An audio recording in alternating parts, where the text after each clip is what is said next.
to make it to the home stretch. We're going to call to order the City of Las Vegas Parks and Recreation Advisory Commission.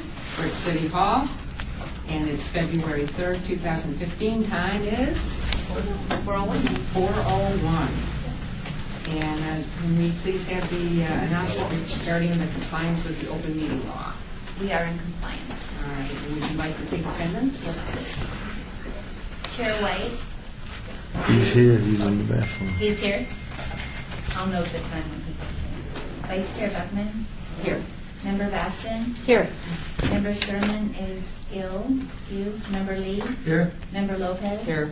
Member Thomason is excused. Member Becker, Here. Member Tabor, here. Member Thompson, Here. Member McCurdy, Here. Member Armenian, Here. Member Ecker is excused. Member Fogler, excused. And Member Thomas White is excused. Thank you. As per the top of our agenda, items listed on the agenda may be taken out of order presented. Two or more agenda items for consideration may be combined, and any item on the agenda may be removed or related discussion may be delayed at any time. Backup material for the agenda may be obtained from the acting city clerk, Luann Holmes, at the city clerk's office on the second floor, City Hall. And I'll turn it over to our chairman. We're on item 3. Thank you very much. I apologize. I stopped to go to the restroom. We're happy. We're happy you made it. We are at the public comments portion. Public comments during this portion of the agenda must be limited to matters on the agenda for action. If you wish to be heard, give your name for the record. The amount of discussion as well as the amount of time any single speaker is allowed may be limited. Is there anyone here for the public comment portion of the agenda item number 3? Hearing no one, we'll move on to item number 4, report and possible action by detention and enforcement regarding park issues at city facilities and parks, all ward. Who do we have from that? Mr. Chairman, we do have at least 2 qualified individuals. Good afternoon. I'm Nancy Weber, Deputy City Marshal. Along with me is Brian Seifel, my sergeant. I made copies, about 10 for the board, of just what's going on in January. Excuse me, what's been happening in January. They're listed by wards.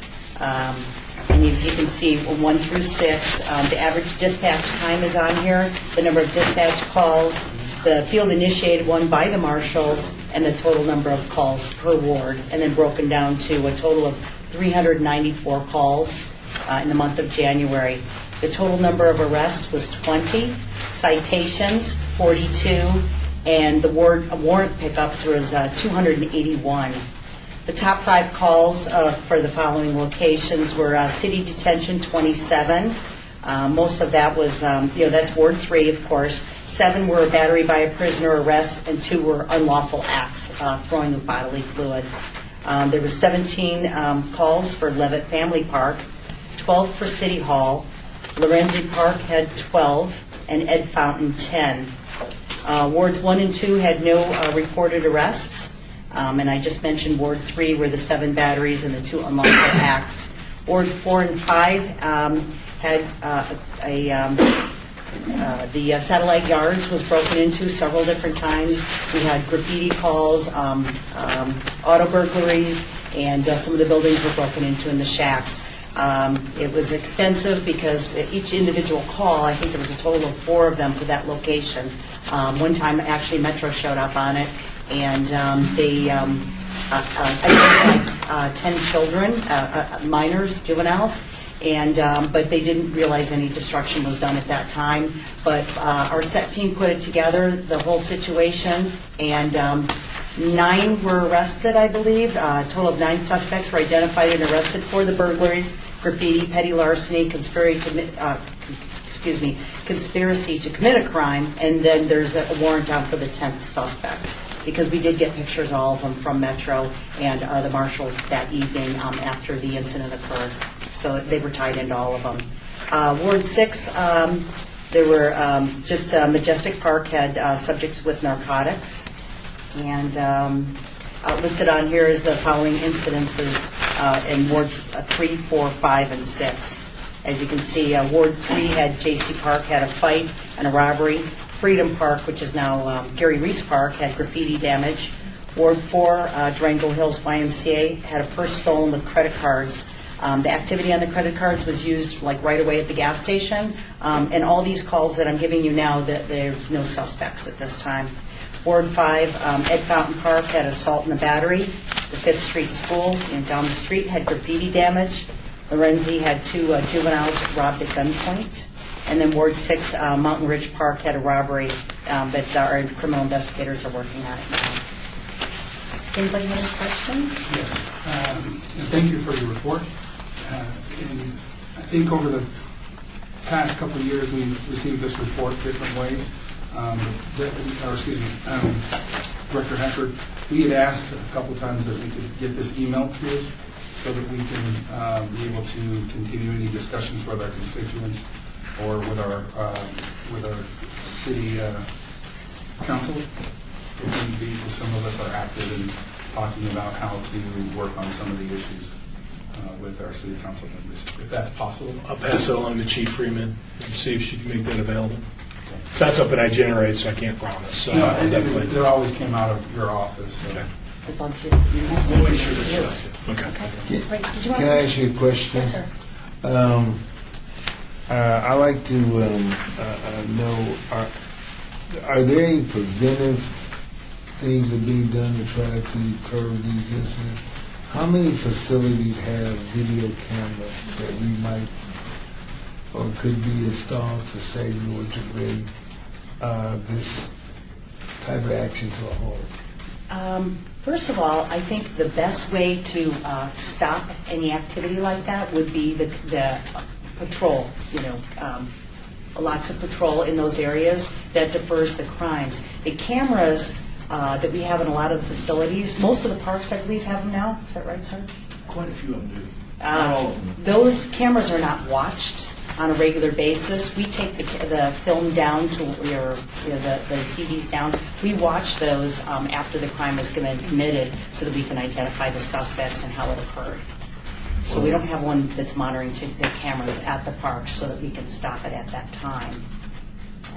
For instance, the one I told you about, the satellite yards, we looked at the cameras the next day, and we could identify what was done then and how the vehicles were broken into. But we didn't know it at the time till the next day when it was reported by code enforcement. You know, one thing I was thinking about, I know that the traffic for the RTC or whoever runs the FAST system, I know they have people sitting there watching those cameras, so I guess it'd be too much to have somebody sitting and watching cameras for the city, because they could really cut down on the, vandalism.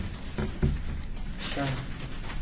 Because I know at Metro, I know they installed a lot of cameras when I was there. And Commissioner McCurdy, and so I guess my question is that even practical? Because if I'm hearing correctly, those are CD or they're storage-based cameras? Is that what I'm hearing you say in reference to the park cameras? Yes. So they're not monitor-based? Right. Correct. So, Okay.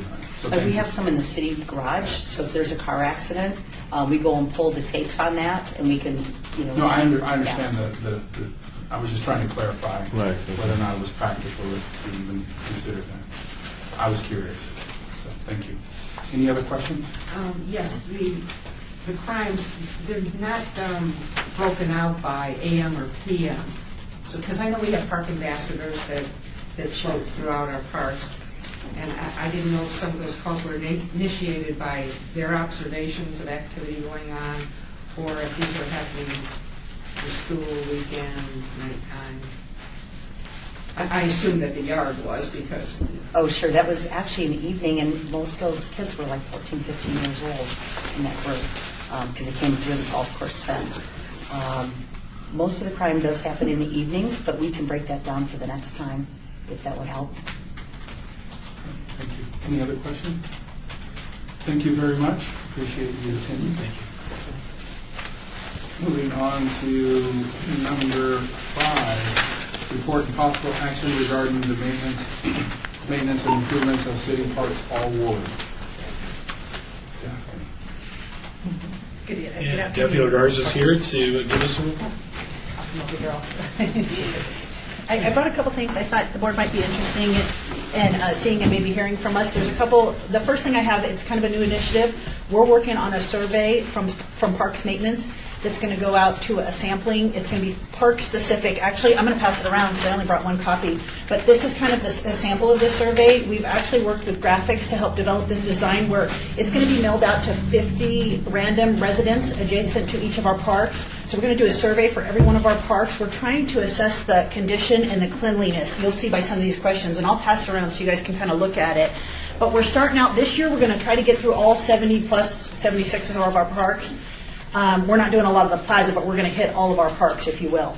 So we're actually taking a sampling. We're doing this all in-house. We're taking a sampling of 50 adjacent residents. We're sending out the mailer. It's really simple. It comes to you folded, and then they'll open it up, fill it out, refold it the other way, and postage will be paid, and then they'll be sending it back type thing. We're hoping to get a good response. So this year we're going to start with mailers, and it's our goal to get all of our parks surveyed this year. And then after that, I think we're going to look at ways to expand this survey into maybe the parks. And we may be coming back to you guys and maybe the park ambassadors to help maybe think of and brainstorm ways to get it out to actual residents using the parks in the parks, because we don't necessarily have the staffing or the workforce to be able to do that. But we may be brainstorming ways we can do that. But right now we're going to start with the 50 random adjacent residents, see what kind of feedback we get, see what kind of information we get. We've created a database to input all the survey data that we receive back. So we're just trying to gauge how are we doing as from a cleanliness and from a condition perspective. How are we doing in the parks? Where do we need to focus more of our resources, less of our resources, that kind of thing. So we're really excited about it, and it's come a long way, and we're kind of on schedule for implementing this year and getting through all of our parks this year. Okay? A couple other things I kind of want to update you guys on is some of our asset replacement. I think we've discussed this before, but I just want to give you a heads up because the new budget cycle is coming up and we're kind of getting through our budget replacements for this year and then kind of planning next year's asset replacements in the park. So I'll kind of go over some of the highlights for synthetic fields because that's one of the larger assets, cost a little more that we try to keep up with and replace every year. We've gotten all of KZ replaced, Ed Fountain's been replaced, Mike Morgan, Rafael Rivera were just recently replaced. So that's about where we are with synthetic fields. Now for next year's funding, once we're allocated funds for next year, we're looking at Ed Fountain football fields as a priority, and then we're also looking at Myron Levitt and Doug Selby. Now the way we prioritize these facilities aren't just when they were put in and the synthetic was put in, but it's kind of based on the condition of the synthetic. How much it gets used. We actually go out there and do GMAX testing to kind of determine the level of, if you will, the safety of the field and just the playability of the field. So that's kind of how we prioritize our replacements.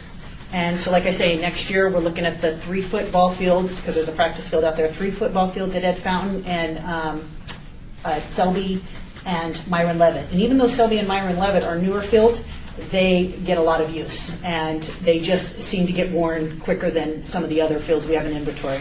So Daphne, thank you. We had the city gone through different styles of turf or looking at different wearability of turf? Yep. Have we come to some conclusion as to what's better? Yeah, actually we have, because the interesting thing is synthetic turf is kind of like other, like let's take the electronic product, a telephone. There's constantly upgrades and better products coming out each year, it seems like, or every 2 or 3 years. The latest product that we've put in, and we've been able to capture this product, or utilize this product. I believe it went in at Ed Fountain, but I know it went in at all the fields at KZ, and then at Mike Morgan and Rafael Rivera, it went in at All-American when we converted those fields. And it is what it is. The product we're using now has a larger pile height. So instead of 2 inches and a quarter pile, or 2 inches, let's say a 2-inch pile height, the actual grass blade is like a half an inch longer or a quarter of an inch longer. And what that enables you to do is actually we were putting in rubber at like 40,000 pounds. That was kind of the spec for the rubber, and now we're up to like 50,000 pounds of rubber. So that means a longer Gmax value. You maintain that Gmax you want within that range for a longer period of time. It's able to last a little bit longer, and it's a better quality turf. So that's the current spec we're using, and it's much better than some of the first fields we put in. I mean, even if we were to, at this point, there's such a better standard out there, such a better product, that's what we're using, and it's better than anything that we've originally had in place. So are they meeting their durability mark? I mean, are they respecting the time that they were sold saying, hey, this is going to last this length of time? The existing ones are not. The ones that we are in current place right now, not our replacement ones, but the ones that have been in place, have not been meeting their mark. But it was kind of an estimate, and a lot of that was based on just an estimate of what the manufacturer said, and it wasn't necessarily based on how much usage and how much it gets permitted. And like, take for example KZ Fields, it's not just one team playing every night on the field or two teams playing every night on the field. You may have four teams playing on a portion of the field each night. You know what I mean? So we found that our fields, our original fields, didn't hold up for the time frame we anticipated. So we kind of moved our replacement schedule up, is what had to happen with our synthetic fields. But hopefully this new product, we're actually hoping to get 8 or 10 years out of it in spite of the heavy usage. So thank you, and I always have this question in reference to the trash cans. They had the deeper buried trash cans, and they were only in specific parks. Yes. Have we looked at expanding that, or was that even a successful project? We consider that a successful project based on the amount of time that we spend now going to the park to empty those trash cans, because we have some parks that were fully retrofitted with those in-ground, like Rotary, and I think there's a couple others. It seems like Rotary, and there's some other, it might have been Viper Lacrosse, had just mostly in-grounds. Now, maybe some other non-above grounds, but we feel that in a lot of our passive parks, I know because I just talked to the supervisor about the other day, we're requesting that when Public Works builds a new park or when they're doing anything in a park, that they install as much of those in-grounds as the project can afford to do, because in the end, it saves us money. We have the crane to pull the trash bags, so it's not an issue of getting additional equipment. It saves us time and money just servicing those trash cans, if you will. So we feel they're a positive, and we're trying to encourage them in all of our future projects, because we feel it saves us on the labor side and the man hours of having to deal with the trash in the parks, and in those parks that's in. So yes, we like it. Commissioner Becker and Commissioner Lopez. Yeah, Daphne, it seemed to me, looking at the flyer, that there isn't any explicit directions on how to refold the flyer for people. Okay, so maybe I think something like that. Some of your, I mean, it's very apparent to me. Yes. But I think for some of the residents in the areas around the parks, they might Be confused. Yeah. might I'll try and get something like that in there. We probably have room for something like that. Some instructions that maybe we can put in bold or Yeah, something. pull So it out and then yeah, fold maybe it at this the way end, and- yeah. refold and yeah. Okay. So we can do something like that. No problem. Thank you. Commissioner Lopez. Yes, I had a suggestion. Have you guys considered putting perhaps our contact information on these kinds of surveys to give people an extra avenue to contact somebody to help lead them in the right direction? I was just wondering because a lot of people don't know who to call perhaps. Sure. And maybe we could give them, if we could put our contact information, maybe answer a question right on the spot, as opposed to waiting a week or never hearing back. Yeah, we had actually what I had originally drafted for that was a cover letter with my information on it, which that we just didn't have room for that on the flyer. So I think I like your idea actually, and I think it would probably behoove us to put our number at a minimum on there. And then if you guys as a board maybe we're looking at some other way, I'd be open to it. But at first, we probably need to get, now that you mention it, I think we need to get Parks and Open Spaces. Because it's our survey, we definitely need to get our contact information on there somehow, some way. That's a good suggestion, actually. And thank you, Commissioner Lopez. That comes from a longstanding interest of us trying to help you and also us being relevant to our community. Okay. And I guess the contact information has always been something that's been a hesitance for the city to do for us. But with technology nowadays, there might be able to. We might be able to have a link that says to the board, to the commission, website, right? to Sure. the commission that would be emailed out through to you and then filtered into us. That's not a bad idea. No, we can put any contact information that needs to be, and I think it's important to put some contact information on there. So whatever is, I'm open to suggestions for sure. Well, let me just interject. The commission already does have an email address. So, and that's on all your business cards. Correct. Okay. So that's something, if you're interested, we can put that, they come directly to me, and then I send them out, but we haven't really gotten anybody to send anything, so. No, I mean, so now with that was a very innovative thought. I'm just saying, if you put something on there like that filters it to that email for us, and then to us, I know that's redundant, but however that's said. So, and it's an ongoing interest for this commission to assist the city. Well, especially because we're looking for your help in the future, I think, and the, the park ambassador's assistance also, if we're looking at trying to do something within the park. And I think it's important to get feedback, not just from adjacent residents, but people actually using the park. So, yeah, I'm very open to that. Yeah. I'll look at what we can do. I'll work with Considering that, I think that Okay. some of us, you do use the park. Frequent the park, exactly. Commissioner McCurdy, is your hand up? Yeah.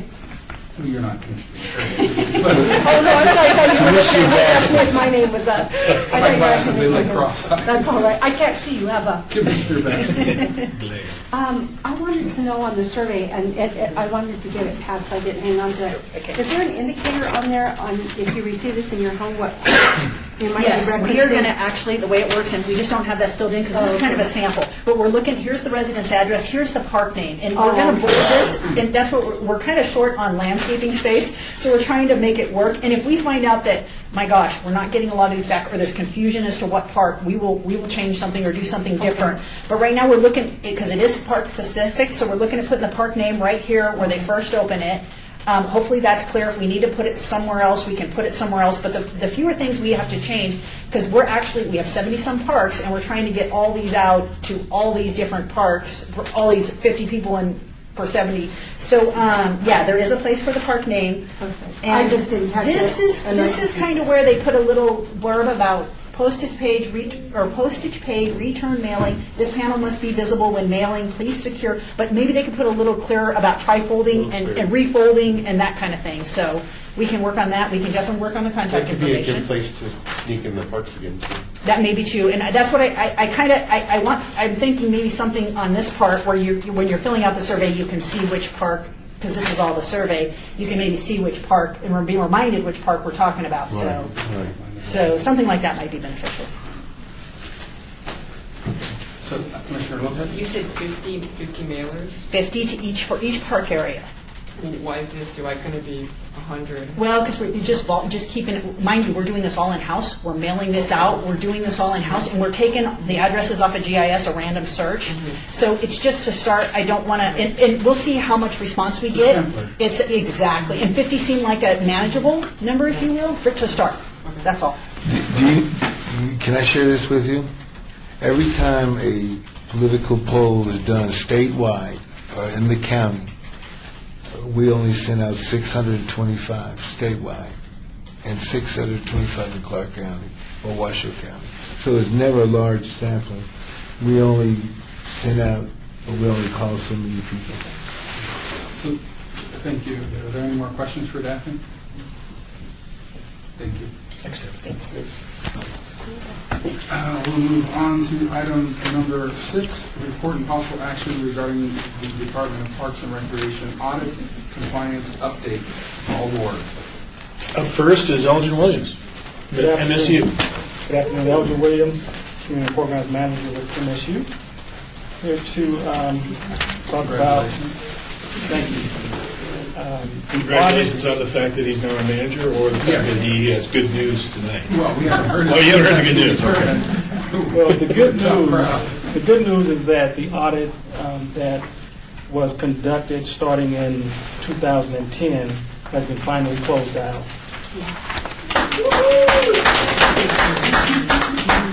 And it was a two-part audit. The first part was the audit that was of the management controls for the municipal sports unit and how we manage our sports fields. It was conducted in September of 2010.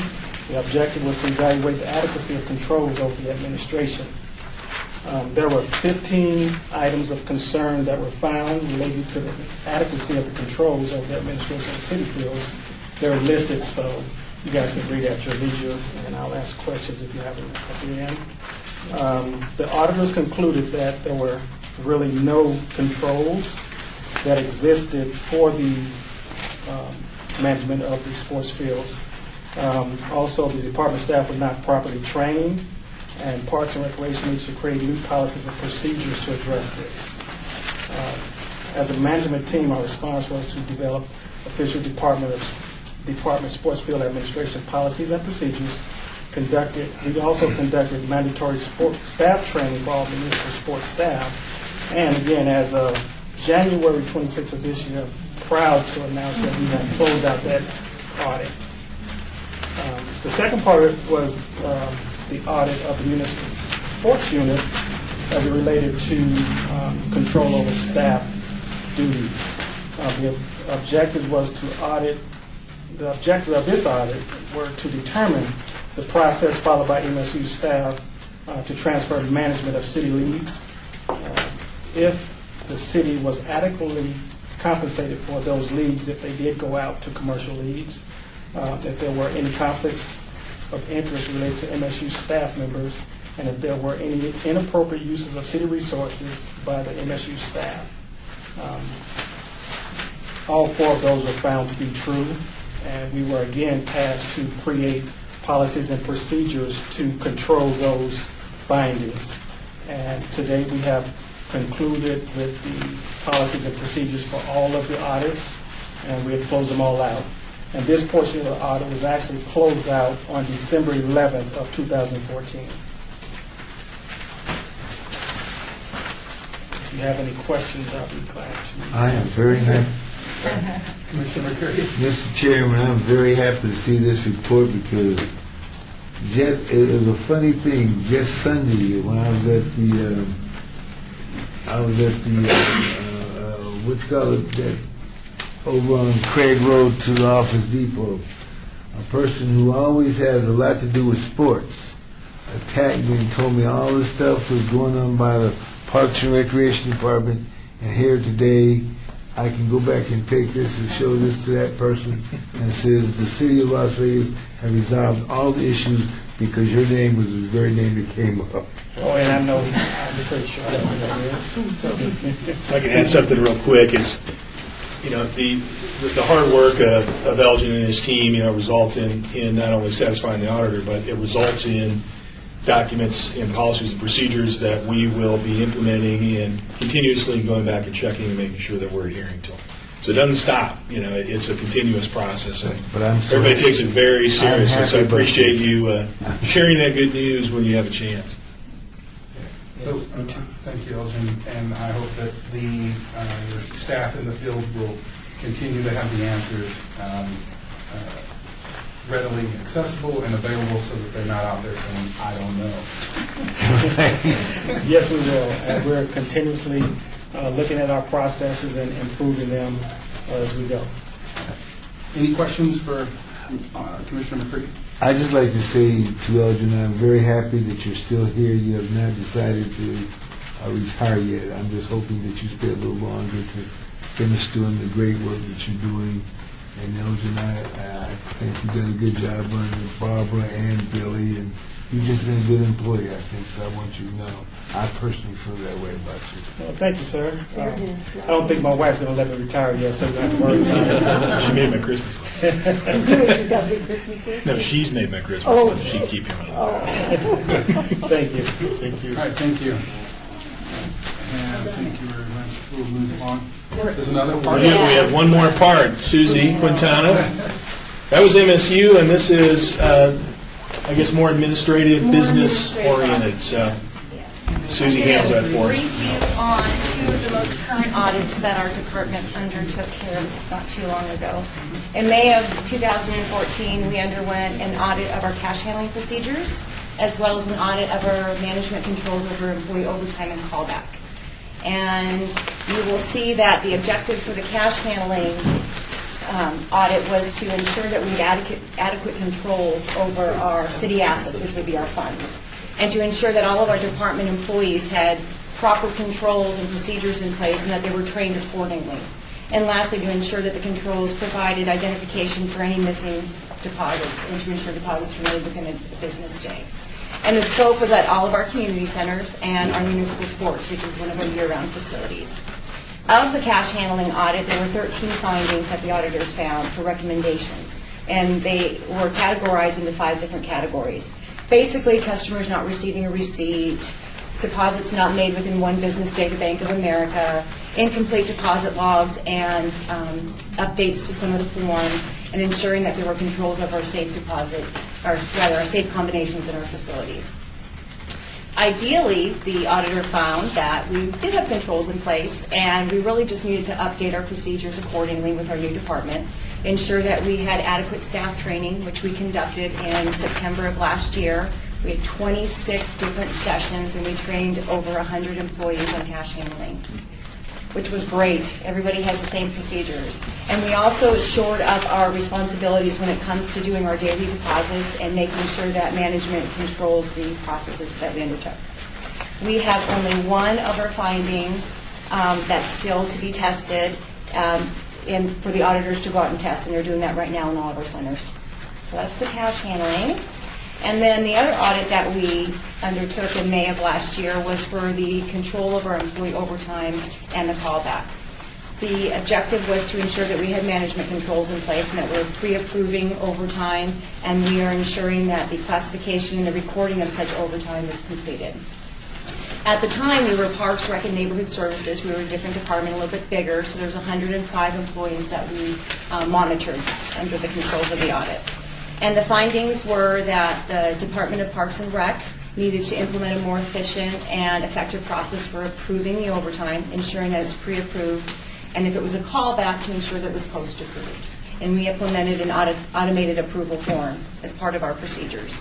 And then there were some findings for the finance department to undertake from a department, or rather a citywide standpoint, and they're addressing those as well. And then Human Resources also had a finding to ensure that the definition under the labor contract for the classified employees was more clearly spelled out in all the documentation at the city level. So we have all of the findings, which there were 15 for 5 categories. All of them have been passed. Yay. And we just have one more, and the auditor is testing that right now, and that has to do with our super department timekeeper and ensuring that the internal controls are put into place. So we've done a lot of work. We've implemented procedures, and we also had training for all of the overtime in January of this year. And it was about 100 employees that we trained. So how many employees are actually employed in this department now since deconsolidation? Since we deconsolidated, there's 86 full-time classified employees, and there are several hundred that we have out in the field, like our instructors. So several hundred total. I mean, 100 total? Well, about 86 that would apply to the overtime. Yeah. And thank you. This audit started in 2010 also? No, these were in 2014 of May. And the Elgin, your audit started in 2010. It was a little bit more in depth. Into MSU, but I think I came in 2011, but it originated in 2010, and they audited the records from 2008 to 2009. Yeah. Thank you for the clarity there. Mr. Chair. You're welcome. Was the audit being conducted by the same audit company, or various audit companies were involved? It's the city internal audit. Internal. Any other questions? Thank you very much. Thanks, Susan. I think that concludes item number 7. So we'll move to item number 8, citizens' participation. Item this, trying to recover here. Little eye tracking issue. So we'll move from item number 6 to item number 7, report for possible action by Parks and Recreation Director regarding department announcements, all wards. Thank you. First, I don't want to left without saying that we have individuals that have worked very diligently, very hard to close those audit items out. The city auditor reports directly to the mayor and council, and that's where they get their direction. So it's a great independent process. The city manager's office is very intent on making sure those items are cleared up. But more importantly, as I said earlier, and I want to stress it again, is good common sense policies are adopted and implemented, and then we continue to monitor that they're implemented. And so staff's very committed to that. Susie heads up all of our training and documenting that training has occurred. So that's when we talk about 87 employees, all those hundreds of part-time employees that are constantly coming and going, can you imagine just constantly tracking that? So, hats off to what Susie's able to accomplish in that regard. A few updates. It is the legislative season again up in Carson City. So that 78th legislative session began Yesterday, Kelly is our rep in our department to work with the CMO's office on distilling that information, and that's a two-way process, of course. So when things that could potentially impact Parks and Rec are being discussed, they reach out to Kelly. Kelly reaches out to appropriate staff, and we get that information back.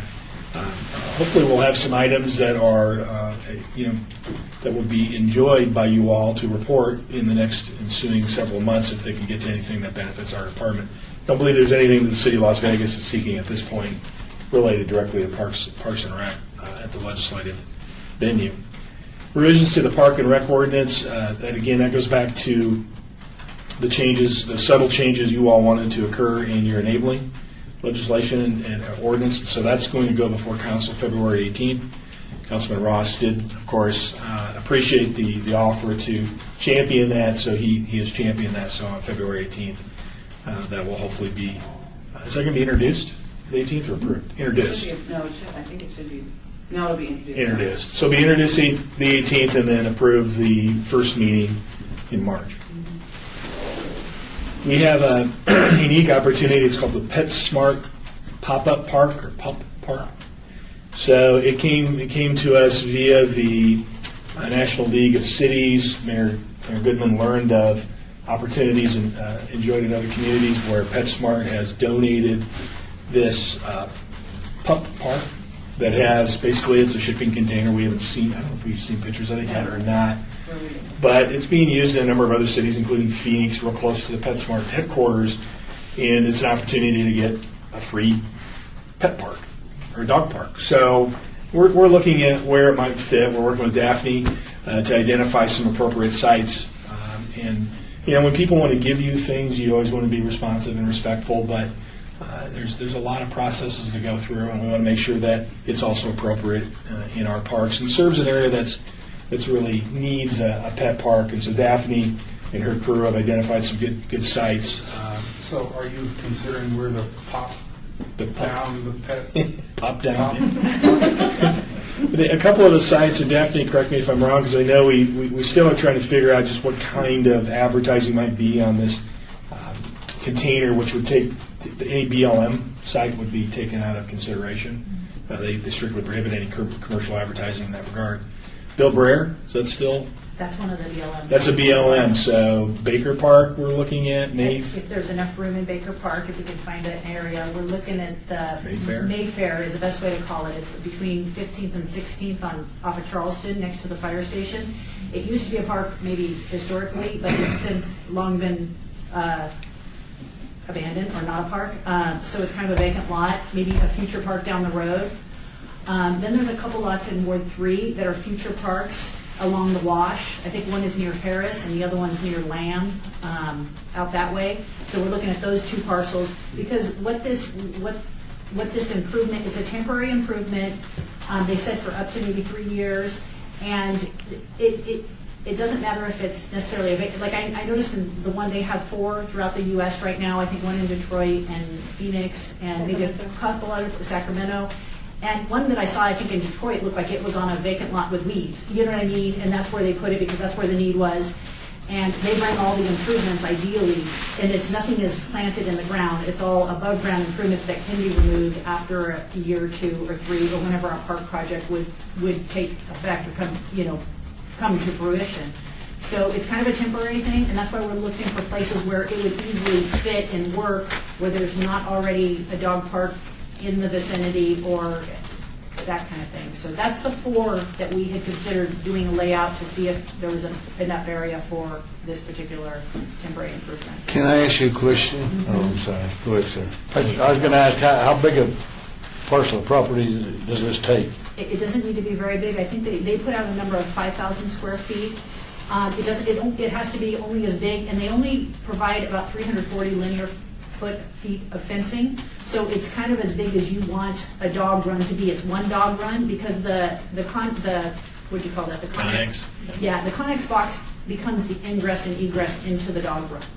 That's how they control, and that's how they and there's lighting associated with it, solar lighting. So that's kind of how it's set up.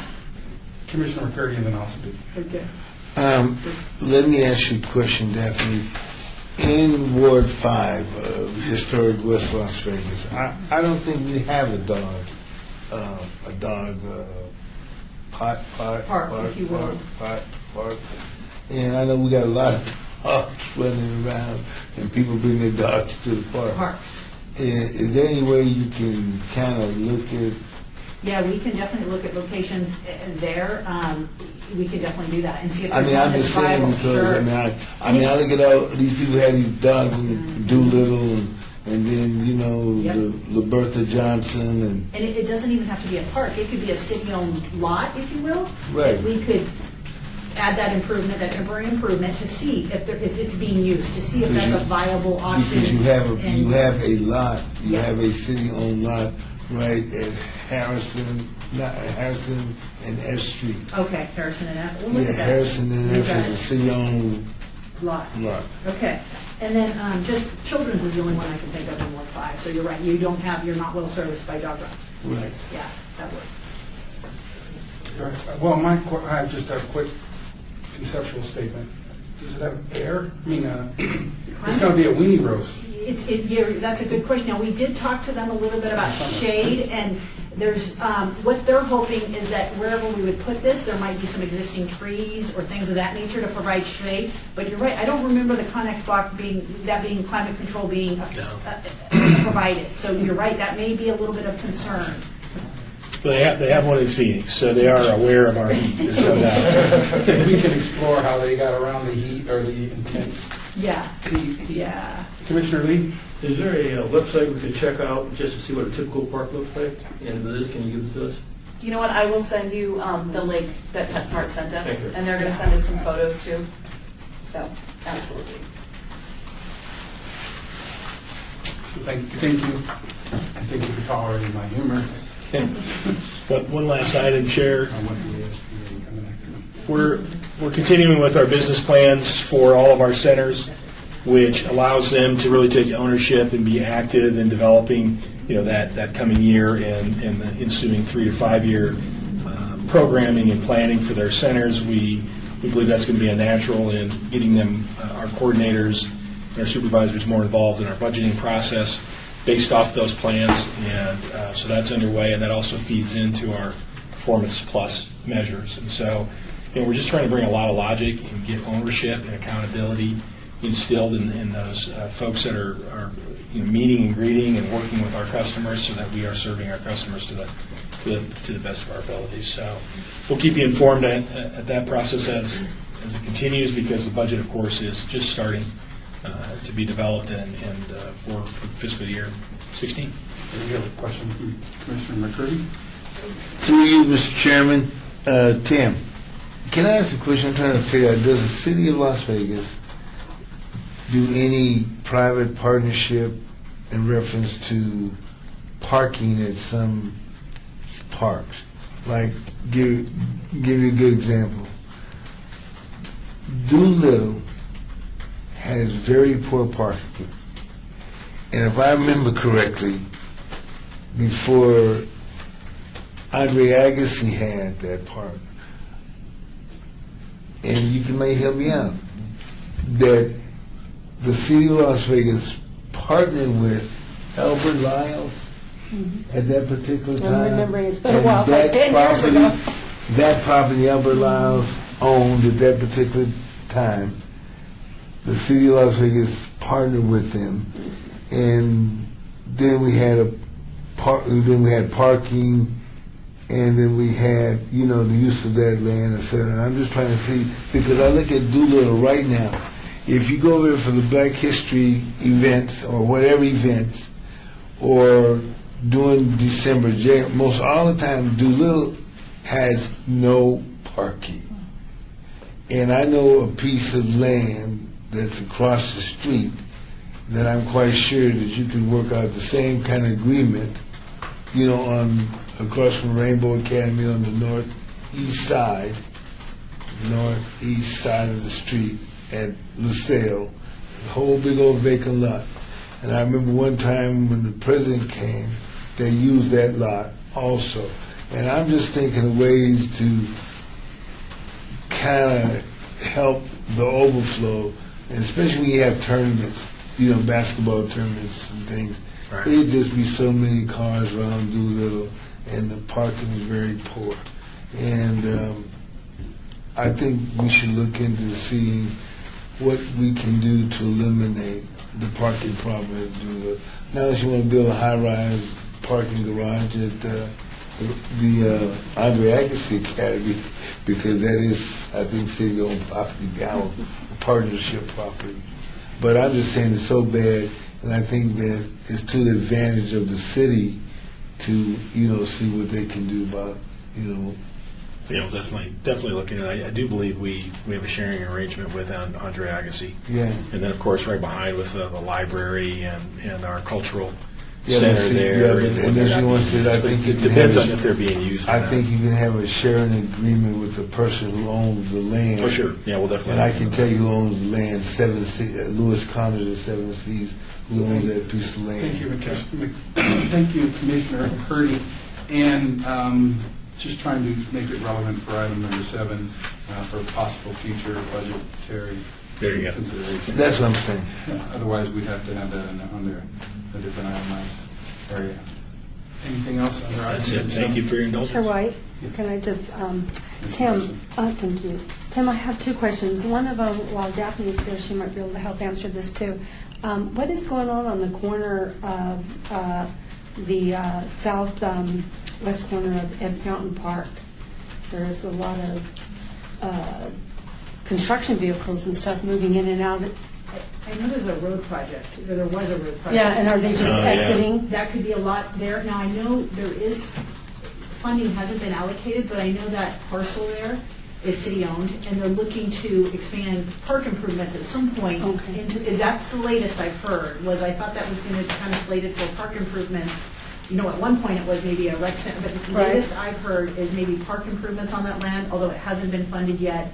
And I don't even think it's been master planned as far as the layout.